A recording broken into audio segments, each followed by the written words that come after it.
दोस्तों स्वागत है आप सभी का वाईफाई स्टडी स्टूडियोज पर which is a part of N academy. और नमस्कार, ये आज का जो एक सेशन है, ये ना सेशन आपकी गाइडेंस के लिए है। गाइडेंस कैसे? कुछ बच्चे कहते हैं कि सर हमें ना गाइडेंस चाहिए उनसे जो सिलेक्टेड है, ठीक है।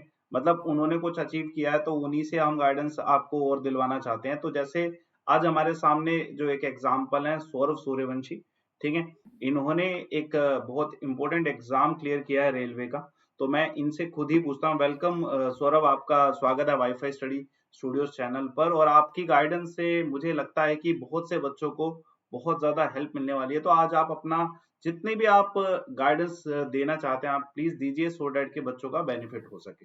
तो वंस ऑफ ऑल वेलकम आपका। और मुझे बताइए आपने कौन सा एग्जाम क्लियर किया है?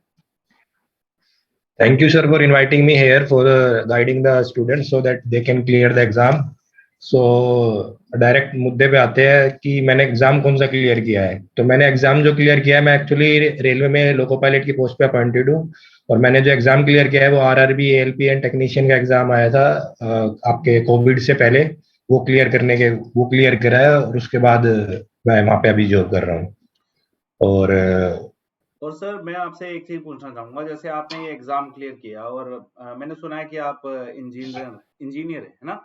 तो एक ऐसा डिफरेंस क्रिएट होता है ना कि जो एक इंजीनियर होता है वो प्राइवेट सेक्टर में भी जा सकता है, और उनके लिए ऑप्शन होता है कि वो गवर्नमेंट जॉब की तैयारी करे कि ना करे। प्रेशर भी माइंड में रहता है कि क्या गवर्नमेंट जॉब की तैयारी करनी चाहिए कि नहीं करनी चाहिए। तो उसको आपने कैसे कोप अप किया? ये प्रेशर जो आपके माइंड में रहा होगा वो कैसे आपने कोप अप किया? मैं पहले आपको बताना चाहता हूँ कि मैंने जो करी है मैंने बीटेक करी है इन mechanical and automation engineering from GGS IPU university in Delhi. Okay. उसके बाद मैंने अपनी गवर्नमेंट जॉब की तैयारी तो मैंने अपने जॉब के साथ साथ करी है। मैं प्राइवेट में जॉब कर रहा था, उसके साथ साथ मैंने गवर्नमेंट जॉब की तैयारी करी है। जैसे अन अकेडमी एक प्लेटफॉर्म है जहाँ पे आपको ऑनलाइन यूट्यूब की वीडियोस वगैरह मिल जाती है। लेकिन काफी बच्चे क्या करते हैं कि सिर्फ वीडियोस देख के मूवीज की तरह पूरी वीडियोस देख जाते हैं, उन्हें कॉन्फिडेंस आ जाता है कि भाई हाँ देख ली मैंने, अब तो मेरा एग्जाम क्लियर हो जाएगा। लेकिन उसके बाद भी हमारे कुछ खुद के भी एफर्ट्स होते हैं। टीचर्स तो हमें गाइड कर सकते हैं, सिर्फ हमें खुद भी एफर्ट डालने पड़ते हैं। जैसे बिल्कुल कोई बिल्कुल। टीचर हमें पढ़ा रहा है तो आप उसके नोट्स बनाओ, सेल्फ मेड नोट्स हो गए आपके पास होंगे, कई काफी पेजेस भर जाएंगे, 100 पेजेस, 200 पेजेस, 300। वो सारे आपको नोट्स अपने हाथ से बनाने पड़ेंगे। टीचर पढ़ाता रहेगा, अपने हाथ से आप अपने नोट्स बनाते रहो। एक तो एक साइकोलॉजिकल है कि जब हम अपनी हैंडराइटिंग से अपनी लिखी हुई चीज पढ़ते हैं तो हमें ज्यादा जल्दी ग्रेस्प कर सकते हैं उस चीज को।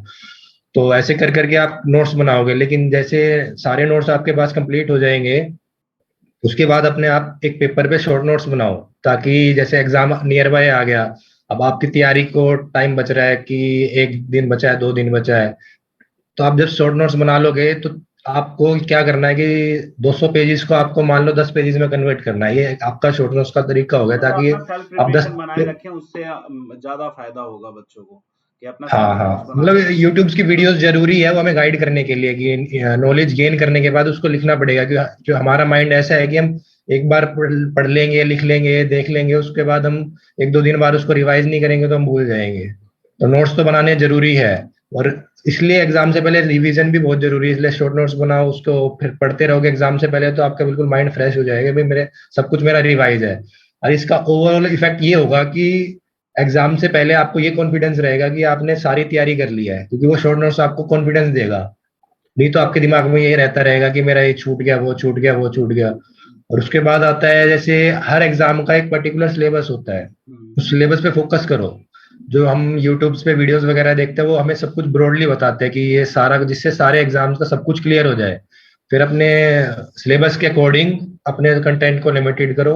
और कंटेंट लिमिटेड होगा तो आप जल्दी से जल्दी एफिशिएंटली तैयारी करोगे और अपने टारगेट पे अच्छे से उसको पहुंच जाओगे, अचीव करोगे। मतलब जो आप पढ़ रहे हैं उसे फिल्टर कर लीजिए और अपने हिसाब से उसके अलग अलग नोट्स बनाइए जो कि आप लास्ट टाइम में हाँ रिवाइज कर सकें। ये मतलब आपका हाँ, कहना है कि एग्जाम स्पेसिफिक नोट्स बनाए अपने। Exam specific, exam oriented notes होने चाहिए। मैं आपसे एक दो हाँ जी। सवाल और पूछना चाहूंगा। जैसे होता ना कि बच्चे जो प्रिपरेशन कर रहे होते हैं, मैं आपसे एक सवाल पूछता हूँ, बहुत ही इंपॉर्टेंट सवाल है, ठीक है। बच्चों के कुछ डाउट भी रहे कि सर आप किसी जो सिलेक्टेड कैंडिडेट है उन्हीं से मुंह जुबानी पूछवाइए कि ये कैसे हम इसे कर सकते हैं।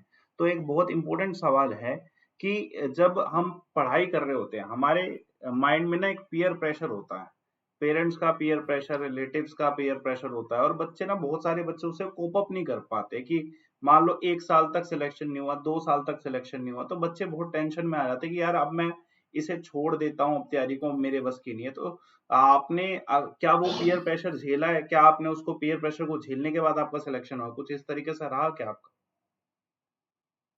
देखो, जैसे काफी मेरे फ्रेंड्स वगैरह भी पूछते थे कि यार मैं ये कर लूँ, हमारे जैसे कई बार एक टाइम आएगा जब हमारे अंदर कंफ्यूजन हो जाएगी कि मुझे ये नहीं करना, ये करना है, ये करना है, हमारे मल्टीपल वो हो जाएंगे। तो उन कंफ्यूजन को दूर करने का सबसे अच्छा तरीका है या तो आप उस सिचुएशन में चले जाओ। जैसे मैं क्या था कि मेरे को था कि मेरा एग्जाम क्लियर नहीं हो रहा, तो मैंने प्राइवेट जॉब ज्वाइन कर ली थी। तो मैं प्राइवेट जॉब के साथ साथ ही तैयारी कर रहा था, तब ये एग्जाम क्लियर हुआ है।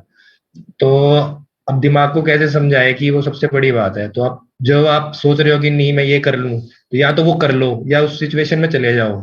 उस सिचुएशन में जब चले जाओगे या कर ही लोगे वो, तो तुम्हें समझ आ जाएगा कि मुझे उस डायरेक्शन में जाना है या नहीं जाना है।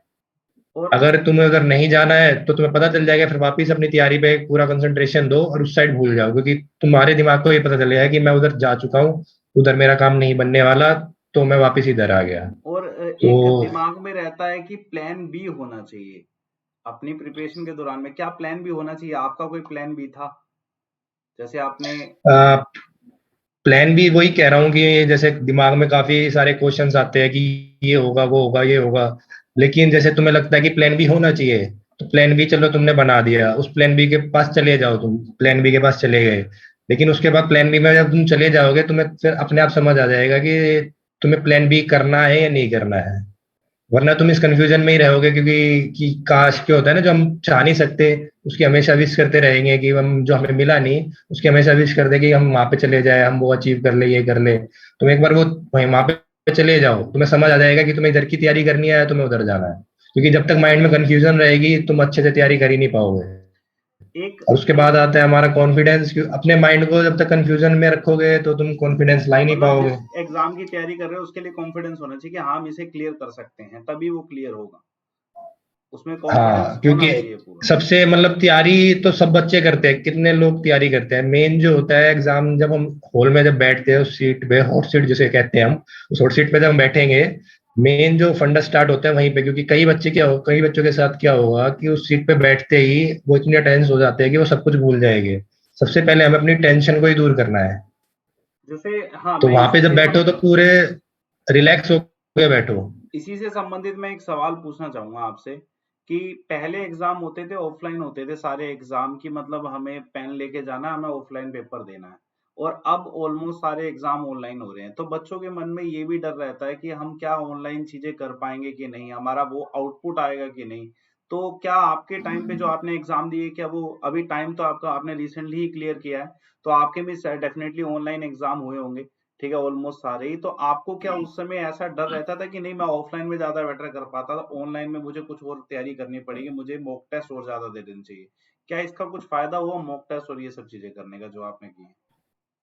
जो ऑनलाइन एग्जाम और ऑफलाइन, ये एक तो एक तरीके का बहाना है कि बच्चों का, कि जो मतलब अपने ऊपर, मतलब सबसे पहले तो अपनी गलती मानना सीखो कि अगर तुमसे एग्जाम क्रैक नहीं हुआ है तो अपने ऊपर लोग कि मेरे से एग्जाम क्रैक नहीं हुआ, इसमें मेरी गलती है, उसमें तुम किसी और पे गलती क्यों थोप रहे हो कि भाई ऑनलाइन एग्जाम था, ऑफलाइन, वो ऑनलाइन तो सबके लिए था, ऑफलाइन था तो सबके लिए था, चेंज हुआ है तो सबके लिए हुआ है, तुम्हारे लिए थोड़ी चेंज हुआ है। तो तुम मॉक टेस्ट वगैरह दो, अपने उसमें एफिशिएंसी लाओ, अपने उसमें जो भी तुम्हें दिक्कत हो रही है अपने मॉक टेस्ट में उसको दूर करो। फिर अपना एग्जाम के टाइम पे ये बहाने वगैरह मत दो अच्छा, कि भाई जैसे ये हो गया, जब वो हो आपने गया। एग्जाम दिया, आपको क्या लगता है आपका सबसे जो स्ट्रॉन्ग सब्जेक्ट था वो कौन सा था, जो आपको लगता है कि मेरा आपको वो सबसे सब्जेक्ट? स्ट्रॉन्ग सब्जेक्ट था मैथ्स, था मेरा। मैथ्स आपका? और आप देखिए, सब अपनी स्ट्रॉन्ग जो स्ट्रेंथ होती है वो बताते हैं। आप सिलेक्टेड कैंडिडेट हैं, आप तो ये भी बता सकते हैं कि आपका वीक पॉइंट क्या था, आपने उसे कैसे इम्प्रूव किया, आपका वीक पॉइंट क्या था जैसे एग्जाम में? वीक पॉइंट जो होता है हमारा, जैसे मेरा था इंग्लिश, था मेरा वीक पॉइंट। तो आपने उसे कैसे इम्प्रूव किया? थोड़ा इम्प्रूवमेंट का बताइए सो डेट कि बच्चों को ये समझ आए कि वो अपने इम्प्रूवमेंट का एग्जाम में। ऐसे होता है, जैसे जो हमारा स्ट्रॉन्ग पॉइंट होता है उसको हम थोड़ा टाइम तो रोज देंगे, लेकिन थोड़ा कम टाइम देंगे। जो हमारा वीक पॉइंट है उसको टाइम हम थोड़ा ज्यादा देंगे। जैसे आप अपना दिन में टाइम का डिवाइड करते हो कि मैं 2 घंटे इसको पढ़ूंगा, 2 घंटे उसको पढ़ूंगा, तो उसको आपको 3 या 4 घंटे करना ही पड़ेगा जो आपका वीक सब्जेक्ट है। मतलब जो वीक पॉइंट अब है उसको जैसे ही मेहनत ज्यादा करना शुरू कर दें। हाँ, ये कहने का मतलब कि वीक पॉइंट को आप इतना तो कर लो कि तुम एक्चुअली उसमें इतना तो यूं ना हो कि तुम बेसिक क्वेश्चंस भी वहां पे छोड़ के आ जाओ। तुम्हारा वीक सब्जेक्ट है इतना, तो उसको लेवल पे लिया हो कि तुम अब अबव एवरेज आ जाओ। अच्छा, मैं आपसे एक चीज पूछूंगा कि जैसे आप प्रिपरेशन कर रहे हैं, तो प्रिपरेशन करते समय आपने एक कुछ स्ट्रेटजी बनाई, कुछ पर्टिकुलर आपकी कुछ स्ट्रेटजी रही जिसकी वजह से आपने एएलपी वाला एग्जाम तो 100% जो क्लियर किया, क्योंकि इसके भी बहुत सारे स्टेजेस थे। इवन आपका लास्ट तक स्टेज में बहुत सारे बच्चे इस एग्जाम में बाहर हुए थे, ठीक है। मेरे पास खुद के बहुत सारे एग्जाम्पल है जो मैं बता सकता हूँ, स्टूडेंट्स इतने सारे हैं जो लास्ट स्टेज में, ठीक है, लास्ट स्टेज एक होती है जिसमें मेरे ख्याल से कुछ इंटरव्यू टाइप, कुछ साइकोलॉजी का कुछ होता है एग्जाम, तो उसमें भी बच्चों को बाहर निकाला गया। तो आपने कैसे अपने आप को मेंटली प्रिपेयर किया कि आप हर एक स्टेज तक जाओ, क्योंकि एग्जाम सिर्फ एक नहीं होता, उसमें बहुत सारी स्टेजेस होती है, तो आपने उसमें कैसे मेंटली अपने आप को प्रिपेयर किया कि आप हर स्टेज को क्लियर करके सिलेक्शन ले? जैसे लास्ट जो जैसे स्टेजेस वगैरह बढ़ती रहती है, तो उसमें जो होता है थोड़ा सिलेबस वगैरह भी थोड़ा बहुत चेंज हो जाता है। जैसे एक मेरा था साइकोलॉजी का एग्जाम था, साइकोमेट्रिक टेस्ट था। उसमें क्या था कि उसमें ये जी के मैथ्स वगैरह कुछ नहीं था। तो उसमें मैंने उसमें सारा ध्यान अपना उस पर फोकस कर दिया कि भाई मेरे को अब ये पढ़ना है। लेकिन ये नहीं कि तुम वो पढ़ने की चीज है 15 मिनट की 20 मिनट की, अब उसको तुम 1 घंटा पढ़ोगे तो तुम्हारा माइंड वैसे ही अपना वो खो देगा कि जितना पढ़ो। जैसे 15-20 मिनट तुमने उसको दिया, वो तो है ही चीज 15-20 मिनट की, तो अटेंटिवली उसको 15-20 मिनट ही पढ़ो। यूं नहीं कि तुम कॉपी किताब लेके बैठे रहो और पढ़ रहे नहीं हो, तो उससे तुम्हारा कॉन्फिडेंस बढ़ने की जगह डाउन हो जाएगा। रोज मतलब मेन चीज ये है कि कंसिस्टेंट रहो अपनी चीज के लिए। यूं नहीं कि जो तुम भी आप आज पढ़ रहे हो उसमें 4 घंटे रेगुलर पढ़ पढ़ो। लिए। हाँ, रेगुलर हो। यूं नहीं कि आज तुम 4 घंटे पढ़ रहे हो, फिर अगले दिन तुमने पढ़ लिया उसको पढ़ा ही नहीं, या 15 मिनट देखा। ऐसे यूं नहीं कि कंसिस्टेंट रहो कि इसको मैं इतना टाइम दूंगा, इतना टाइम रिवाइज करूंगा, इतना टाइम अच्छा, मैं प्रैक्टिस करूंगा, इतना टाइम रिवाइज। यही चीज आपसे पूछता हूँ, आप कितना टाइम देते थे पूरे दिन में अपनी पढ़ाई को, क्योंकि आप तो गवर्नमेंट प्राइवेट जॉब भी कर रहे थे, तो आप कितना समय देते थे ऑलमोस्ट इस? जैसे शाम को मैं घर पे आया तो मैं अपना फ्रेश वगैरह होके बिल्कुल खाना वाना खाने के बाद अपना शाम को 3-4 घंटे मैं उसको दे देता था अपने रिवाज नोट्स वगैरह सब कुछ बनाने के बाद। उसके बाद सुबह मैं उठता था, जल्दी उठ जाता था। रात को 12 बजे सो गया, फिर सुबह 6 बजे उठ गया। फिर 6 बजे उठ के फिर जब तक मेरी जॉब का टाइम होता था मैं तब तक उसको पढ़ता था नोट्स, क्योंकि आपके पास एक अच्छा फीचर यूट्यूब वीडियोस वगैरह है, उसको आप तुम किसी भी टाइम देख सकते हो और अपने नोट्स किसी भी टाइम बना सकते हो। ऐसा प्रोसेस चलता रहा जब तक नोट्स नहीं बन के पूरे नोट्स बन जाने के बाद उसके मैंने अपने सारे नोट्स वगैरह रिवाइज कर करके फिर मैंने अपने धीरे धीरे यही टाइम स्लॉट में अपने मॉक वगैरह देता गया। अच्छा, मैं फिर आपको जैसे ही एक एग्जाम नहीं। मैं आपकी इस बात से सहमत हूँ कि आपने जो भी चीज किया आपने बहुत स्ट्रक्चर्ड तरीके से करी है। नहीं तो बच्चे क्या करते हैं, अगर जॉब कर रहे होते हैं तो वो इस चीज को एक बहाना मान लेते हैं कि यार हम तो जॉब कर रहे हैं, हम सिलेक्शन नहीं ले सकते हैं। लेकिन आपने जॉब करते हुए, प्राइवेट जॉब करते हुए गवर्नमेंट जॉब में भी सिलेक्शन ले लिया, तो आप तो एक परफेक्ट एग्जाम्पल हो बच्चों को मोटिवेट करने के लिए। मैं बस आपको ना एक बात और पूछना चाहूंगा जिससे मे भी बच्चे मोटिवेट हों, ठीक है। बच्चों, आप जैसे प्राइवेट सेक्टर में भी रहे, अब आपने ज्वाइनिंग भी कर ली है, ठीक है। तो मैं आपसे बस इतना पूछना चाहूंगा कि आपको क्या डिफरेंस लगता है कि क्यों बच्चों को मेहनत कर लेनी चाहिए, 1 साल 1.5 साल अच्छी मेहनत कर लेनी चाहिए कि वो गवर्नमेंट सेक्टर में क्यों आए? क्या रीजन क्या रहते हैं जिस वजह से गवर्नमेंट सेक्टर ज्यादा बेटर रहता है? आपने तो दोनों चीजें एक्सपीरियंस कर रखी हैं, तो आप इसका डिफरेंस बताएं जिससे बच्चों को मोटिवेशन मिले कि हाँ भाई गवर्नमेंट जॉब की तैयारी करनी है। जैसे आपके गवर्नमेंट जॉब में सबसे मेन जो होती है आपकी सिक्योरिटी रहती है। आपकी बिल्कुल। प्राइवेट जॉब में आपको रोज का कुछ ना कुछ टारगेट होगा, वो टारगेट आपको अचीव करना पड़ेगा। वरना यूं नहीं है कि वो भी डायरेक्ट निकाल दे, ऐसी बात नहीं है, लेकिन वो भी आपको टाइम देते हैं। लेकिन फिर भी एक मन में डर तो रहता ही है कि कोई बंदा सामने से बोलेगा कि तुमने ये पेशेंस टारगेट भी अचीव आपको नहीं प्रूव किया करना वो। पड़ता है प्राइवेट सेक्टर में, और गवर्नमेंट में आप पहले के स्टार्टिंग में 1 साल मेहनत कर लो तो फिर आपके लिए चीजें आसान हो जाती है। हाँ, ये है ही, वो तो बात है ही कि बस ये है कि आपको एक सबसे पहली होती है कि सिक्योरिटी, अपनी जॉब सिक्योरिटी रहेगी आपके दिमाग में। प्राइवेट में जब जब जॉब करोगे तो आपके दिमाग में यही रहेगा कि मुझे अपना ये करना है, वो करना है, कभी भी जा सकती है जॉब, ये दिमाग में आपके टेंशन हमेशा रहेगी। लेकिन गवर्नमेंट जॉब में ऐसी टेंशन नहीं है। काम आपको ये मत समझना कि आपको गवर्नमेंट जॉब में बिल्कुल काम नहीं करना है, काम करना है, लेकिन आपको दिमाग में जो बैक अपना सबकॉन्शियस माइंड में एक चीज चलती रहती है कि प्राइवेट में वो चलेगी कि भाई मेरी जॉब जा सकती है, नहीं करना, अचीव करना है। वो एक तरीके आपको एक तरीके से स्ट्रेस क्रिएट कर देगा आपके दिमाग में, हाँ, लेकिन स्ट्रेस गवर्नमेंट जॉब बहुत में आपको इस क्रिएट तरीके हो का जाता स्ट्रेस है। नहीं होगा। गवर्नमेंट जॉब में स्ट्रेस हाँ। उसका नहीं रहता, जॉब सिक्योरिटी का। स्ट्रेस नहीं रहता कि आपको हाँ भाई जॉब आपके पास हाँ, है वो उसके स्ट्रेस नहीं रहेगा, काम आपको दोनों में करना पड़ेगा, आप काम आपको टेंशन से दोनों में उठे करना नहीं पड़ेगा, पड़ेगी। स्ट्रेस हाँ, नहीं रहेगा बस उस चीज का। मैं आपसे एक सवाल और पूछना चाहूंगा, यहाँ पे बहुत इंपॉर्टेंट सवाल है, एक मुझे स्टूडेंट ने पूछा था, मैं आपसे डायरेक्ट पूछ ही लेता हूँ। ठीक है, जैसे आ, आपने ये एग्जाम क्लियर कर लिया, आपने मोस्ट प्रोबेबली और भी एग्जाम दिए होंगे, आप एक बार अपना फेलियर बता सकते हैं जिससे बच्चों को ये पता चले कि यार फेलियर होता रहता है, सिलेक्शन जब हो जाता है ना सारे फेलियर बन जाता है इंसान। आपने और कौन कौन से एग्जाम दिए, दो तीन एग्जाम जो भी आपने दिया, ऑब्वियसली एग्जाम तो सारे अटेम्प्ट करने पड़ते हैं तब जाके सिलेक्शन होता है, तो एक बार बताएंगे आप कौन सा एग्जाम आपने और दिया था इसके अलावा, एएलपी के अलावा। जैसे मैंने एसएससी, सीजीएल वगैरह भी एग्जाम दिया है, सीएचएसएल भी दिया है, और सीपीओ भी दिया है, और बैंक के भी काफी एग्जाम दिए हैं मैंने, पीओ के, क्लर्क के। मतलब आपने और ऑलमोस्ट जैसे मेरे सारे को, एग्जाम दिए हैं, आप डरे नहीं इस चीज से कि यार कहीं पे एक जगह सिलेक्शन नहीं हो रहा था तो आप मेहनत करना छोड़ दोगे, आपने पूरी मेहनत करी कि यार सिलेक्शन तो लेना ही लेना है, क्योंकि आप तो वैसे भी जॉब में थे, प्राइवेट जॉब में तो थोड़ी सी डिफिकल्टी ज्यादा होती है, जो बच्चे फ्री हाँ होते वो, थे। एक बार बताइए आप जो कह रहे हो अभी। हाँ मैं ये कह रहा हूँ कि बस आपको अपना जो चीज है वो कंसिस्टेंट रखो कि मेरे को ये साइड करना है, करना है, करना है। अपना डेडिकेशन कभी भी कम मत करो, वो चीज आप अचीव कर ही लोगे।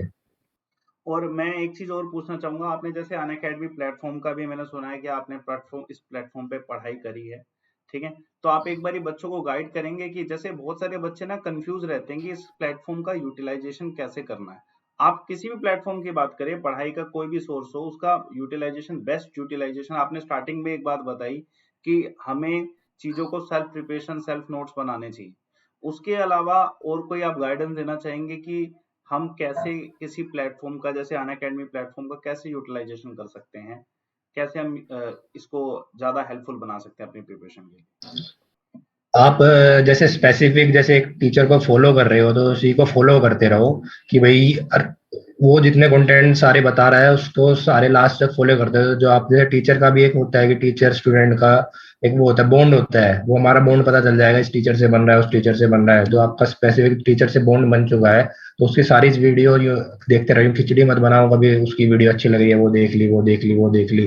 पहले सारा कंटेंट उससे वो अपना एक टीचर स्पेसिफिक जो आपने चूज किया उसके अकॉर्डिंग सारा अपना नोट्स वगैरह बना लो। फिर आपको लगता है कि मेरे यहाँ पे कम, यहाँ पे ये चीज कम रहेगी या वो चीज कम रहेगी, तब आप दूसरे टीचर को अप्रोच करो। अपना ये मत करो वरना खिचड़ी बन जाएगी सारी। क्योंकि एक होता है ना, जैसे हम एक पैटर्न में चीजें पढ़ते हैं तो वो टीचर का पढ़ाने का भी पैटर्न एक वो ही रहता है, बार बार आप वो मतलब चेंज रैंडम करोगे ना तब जाओ, हर इजीली एक ग्रैस्प नहीं वीडियो कर को पाओगे। ओपन कर करके देखते रहते हैं बच्चे, तो वो रैंडम हो जाता है, उससे कुछ हेल्पफुल नहीं होता, एक पर्टिकुलर टीचर के खिचड़ी बन फॉलो जाएगी वो करना है। खिचड़ी। ओके। मैं आपसे एक दो सवाल और पूछना चाहूंगा, जैसे बहुत सारे बच्चे ऐसे होते हैं कि बच्चे क्या करते हैं कि मैं आपको एक एग्जांपल ही देता हूँ कि जैसे मेरे को एक गाड़ी पसंद है, रॉयल्स रॉय, तो मैं बस सीधा डायरेक्ट कहूँ कि बस मुझे अब रॉयल्स रॉय चाहिए, उसके अलावा उससे पहले अगर मेरे को मारुति सुजुकी मिल रही हो, इवन मेरे को उससे थोड़ा सा ऊपर अपग्रेड होंडा सिटी मिल रहा हो, तो बच्चे क्या करते हैं कि सेम ऐसे ही करते हैं, सीजीएल क्रैक करना है तो बस सीजीएल ही क्रैक करना, उससे पहले किसी एग्जाम को अटेम्प्ट नहीं करते। क्या ये सही रहता है? एग्जाम को अटेम्प्ट नहीं करते, मैं ये नहीं कह रहा कि सिलेक्शन ले लेंगे उसके बाद उसे ज्वाइन करेंगे, एग्जाम को अटेम्प्ट नहीं करते, क्या ये सही है या गलत है आपके हिसाब से, क्योंकि आपने तो बहुत सारे एग्जाम दिए, आपको पता होगा। ये काफी बच्चों की ये काफी बच्चों की बहुत गलत अप्रोच है कि मेरे को मतलब पहले चूज करते हैं बाद में सिलेक्ट करते हैं। अच्छा अच्छा, लेकिन जो पहले हमें हाँ बिल्कुल बिल्कुल बिल्कुल, आपका कि पॉइंट बहुत पहले करेक्ट है। पहले चूज करेंगे कि भाई मेरे को ये वाली जॉब करनी है, ये वाली करनी है, फिर बात हम बाकी सारे एग्जाम को कैंसिल कर देंगे, मेरे को ये एग्जाम नहीं देना है। हाँ जी। लेकिन सॉरी टू बी रूड, लेकिन ये कहता हूँ कि मैं तुम्हारी पास पहले ऑप्शन औकात तो है नहीं तुम्हारे पास 5 नौकरी लेने की। हाँ पहले जी। हाँ जी। 5 नौकरी अपने आप हासिल करो। पहले 5 नौकरी फिर हासिल उसमें से करोगे चूज तभी तो करो। उसमें से चूज कर पाओगे। बिल्कुल बिल्कुल। तुम पहले एप्लीकेशन भरते हो टाइम, तब क्यों चूज करते हो कि मेरे को ये एग्जाम नहीं देना, ये एग्जाम नहीं देना। तुम पहले, चलो तुम उस एग्जाम को छोटा मान रहे हो तो उसको करेक्ट कर दो। जब तुम्हारे पास 10 एग्जाम हो गए, 5 एग्जाम हो गए, तुम 10 और 5 तुमने सारे के सारे क्लियर कर दिए, तब तुम चूज करो ना कि मेरे को इस एग्जाम में क्लियर कर दिया, मैंने इस जॉब में जाना है। मतलब कुछ बच्चे ऐसे कहते हैं, जैसे मैं एग्जांपल दूं, कुछ बच्चे कहते हैं कि हम एमटीएस जैसे एग्जाम नहीं देते, तो मैंने भी एक बार एक बच्चे को ऐसे ही कहा भी था, मैंने तो खैर इतना रूडली कहा नहीं था, लेकिन मैंने ये तो कहा था कि बेटा आप एग्जाम को क्रैक नहीं कर सकते इसलिए आप दे नहीं रहे, अगर आप क्रैक करके उस एग्जाम को सिलेक्शन लेके फिर छोड़ दो तो बात बने, तो हमें हर एक हाँ। एग्जाम देना चाहिए, सिलेक्शन लेना चाहिए, फिर उसमें से सिलेक्ट करने वाले हम कह सकते हैं हम काबिल हैं कि हम उस चीज में से सिलेक्ट कर पा रहे हैं।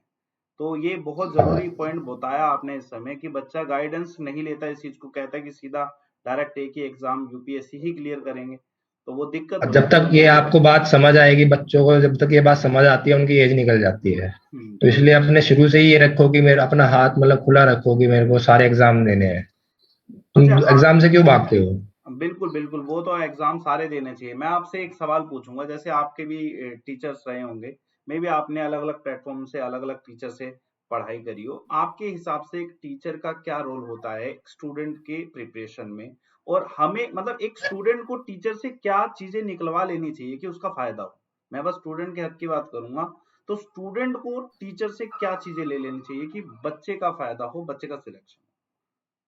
जैसे टीचर हमारे इस तरीके से काम आता है कि जो हमारी कॉम्प्लेक्स चीजें होती है, जो हमें लगता है, जिससे हमें डर लगता है, वो टीचर उसको बिल्कुल ऐसा, उसके लिए एक ऐसा पाथ तैयार कर देगा कि हमें वो चीज आसान लगने लगेगी। कॉम्प्लेक्स चीज को वो इजीली समझा देगा, तो तुम्हें इजीली समझ आ जाएगी। और तुम जो कॉन्फिडेंट नहीं हो उस सब्जेक्ट के लिए, उस टॉपिक के लिए, तो उस चीज के लिए तुम्हें कॉन्फिडेंस आ जाएगा।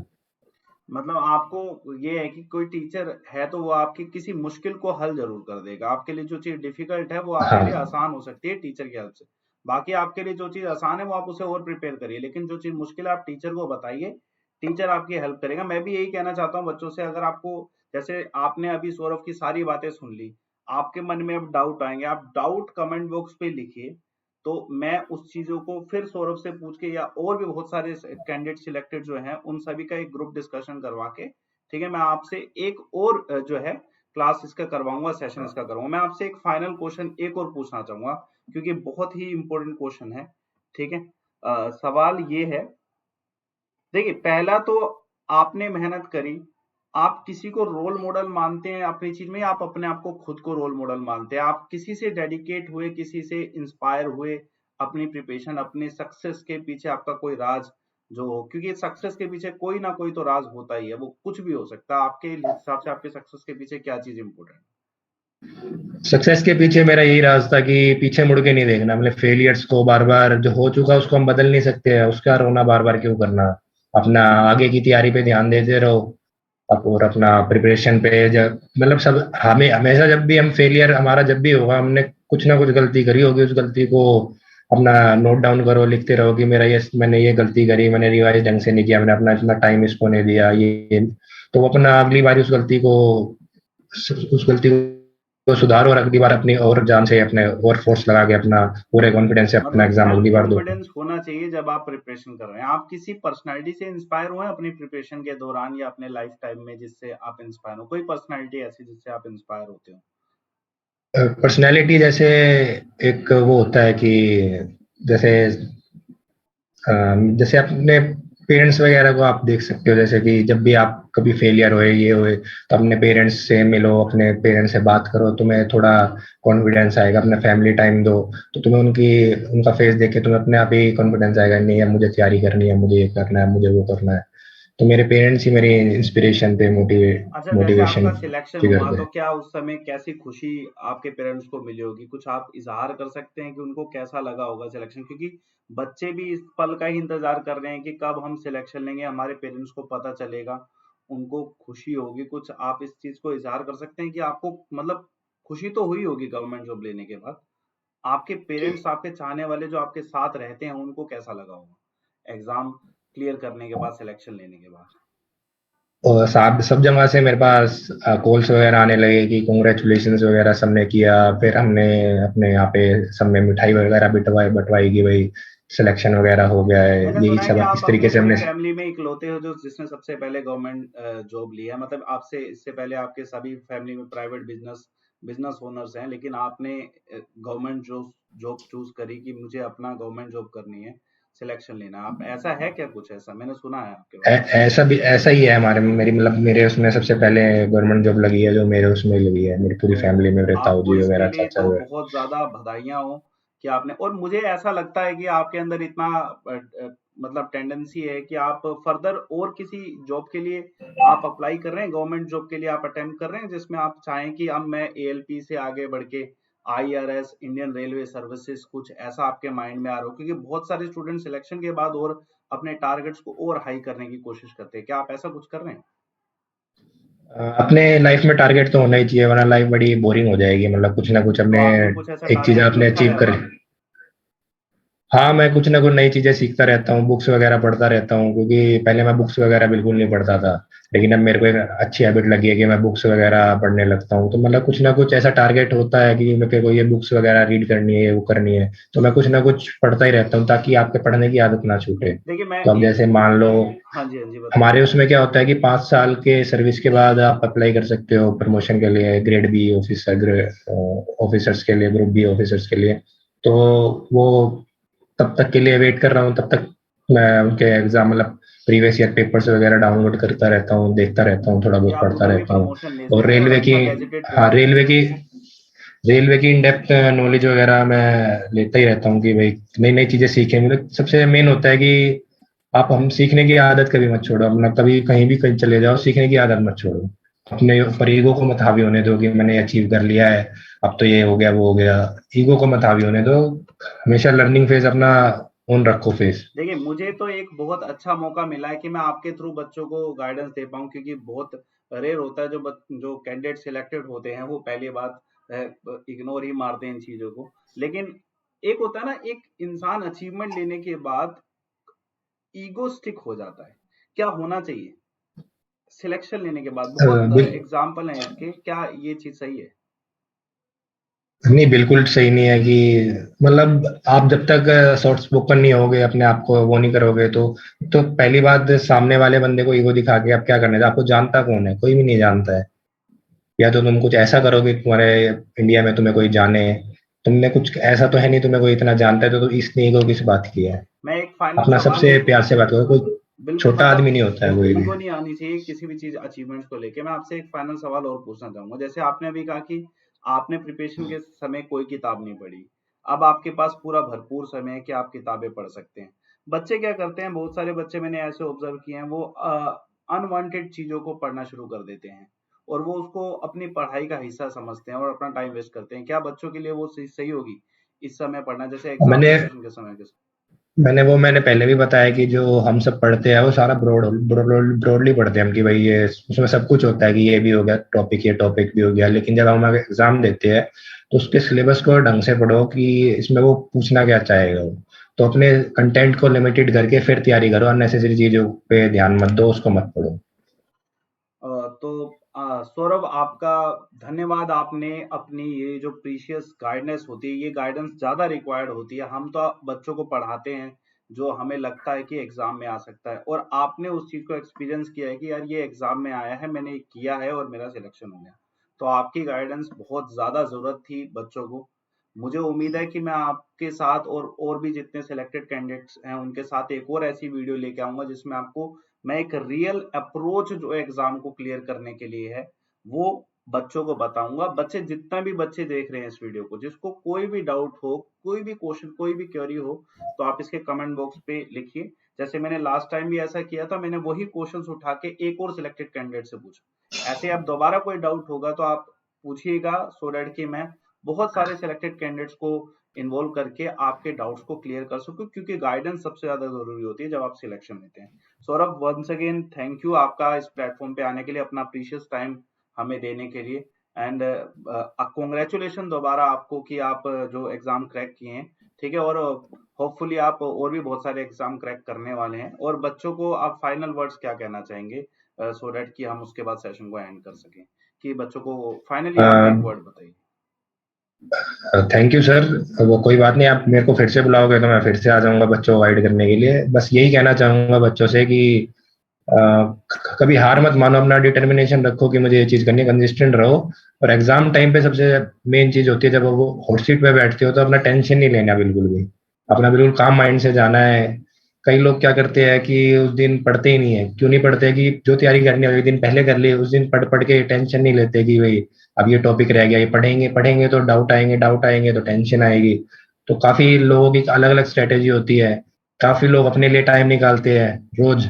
पढ़ाई तो जरूरी है ही, लेकिन अपने लिए भी टाइम निकालते हैं रोज। कुछ ना कुछ अपनी हॉबी होती है लोगों, किसी की सिंगिंग होती है, किसी की डांसिंग होती है किसी की, कुछ भी हो सकती है, स्पोर्ट्स खेलता है कोई, जिम जाता है, तो अपनी हॉबी भी फॉलो करते रहो, क्योंकि हॉबी के लिए कितना टाइम लगेगा आपके, दिन में 1 घंटा 1.5 घंटा, बाकी टाइम तो आप पढ़ ही रहे हो, उससे आपका माइंड भी फ्रेश हो जाएगा। कोई लोग योगा करते हैं, तो अपने लिए भी टाइम निकालो, पढ़ाई भी करते रहो, और आप जो चाहते हो आप हासिल कर लो, यही है। ओके सौरभ, थैंक्स अलॉट आपकी गाइडेंस के लिए। उम्मीद है सभी को ये वीडियो पसंद आई होगी, आपको गाइडेंस मिली होगी। और आपको कोई डाउट हो तो कमेंट बॉक्स पे डालिए, वीडियो को लाइक करिए, शेयर करिए, और मिलते रहते हैं वाईफाई स्टडी स्टूडियोज पर अदर वीडियोस के साथ, अदर सेशंस के साथ। ठीक है, थैंक्स अलॉट सौरभ।